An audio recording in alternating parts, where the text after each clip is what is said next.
YouTube? Uncle Lucky here, and welcome back to another episode of Comic Book Quiznard. Today, we're continuing my series from A to Z, and we're going to finish off A today with Army of Darkness, particular series run of 4 that came from Ashes to Ashes.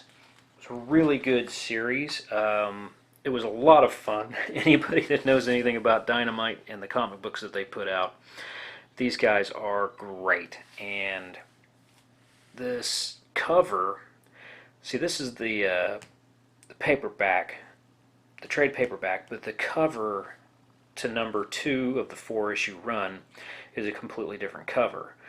But I really liked this cover, so I went with the thicker book on this one today. But it's just a fun book. This cover just cracks me up because it is very, in the Ash universe, it's just very Ash. Amazing how they did this chainsaw. Just the art to it, it almost looks 3D. It's just really good art. Absolutely love it. Really good cover.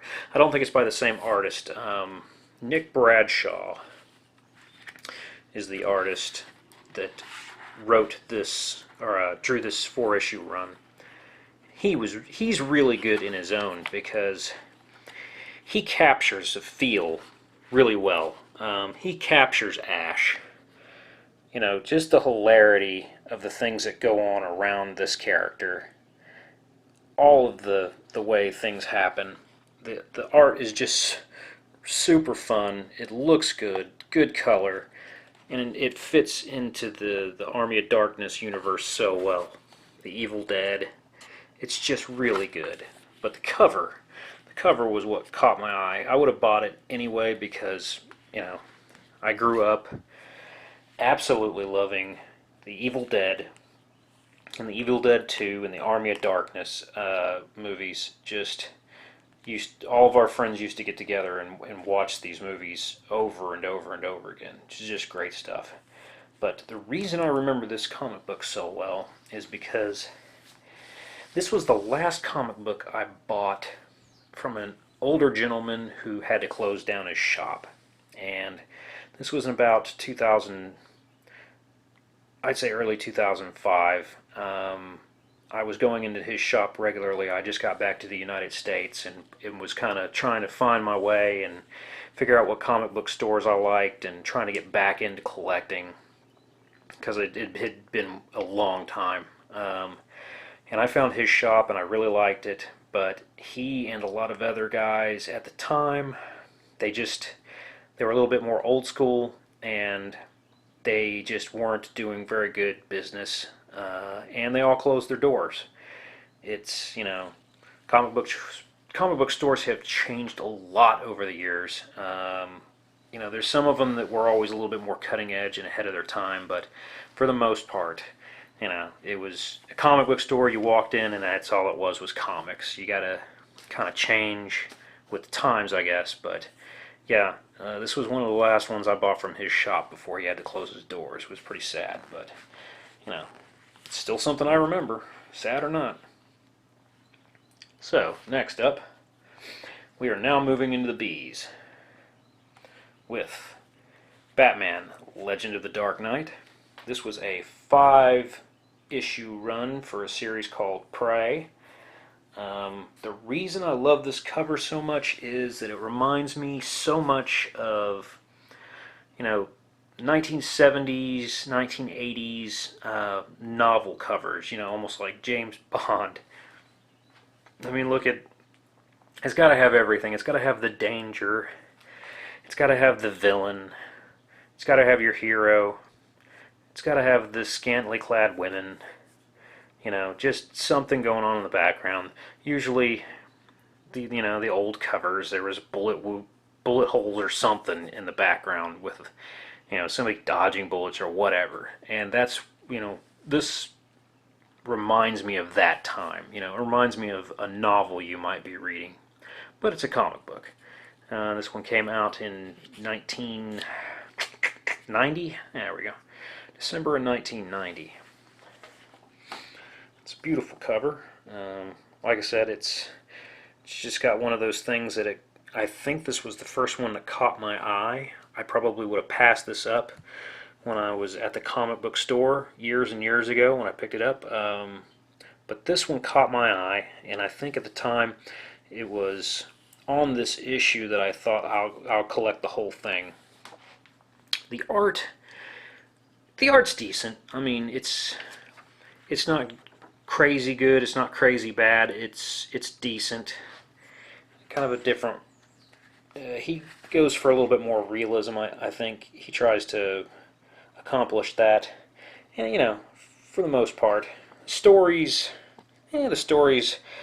Hugo Strange has convinced this gentleman by messing with his mind and hypnotizing him, and he's convinced this guy that he's an uber soldier. You know, he's better than Batman, and he wants him to go out and he wants him to prove it. He's completely messed with this guy's brain, but this guy thinks that he is just an invincible badass, and Hugo's using him to his own ends, naturally, but he sends him out into the night to go find Batman and fight him at every chance he gets. So it's an interesting storyline. It was, I mean, it's not completely compelling, but it's a good storyline, you know, for a 4-part series. But the thing that catches me in this comic book is the artist did a lot of research, I think, and it kind of shows. He knows a little bit about hand-to-hand combat. He did it in such a way that, I mean, you can see these moves for what they really are, and he captured them perfectly, and it's really cool the way he did it. I mean, the fight scenes in this comic series, in this 4-issue run, were some of the best I've ever seen anywhere. Really, really good. And just look at these fights. Just really good the way he did it. You know, another thing that was interesting I found in here when I opened this back up. Advertisement for Predator 2. Check this out.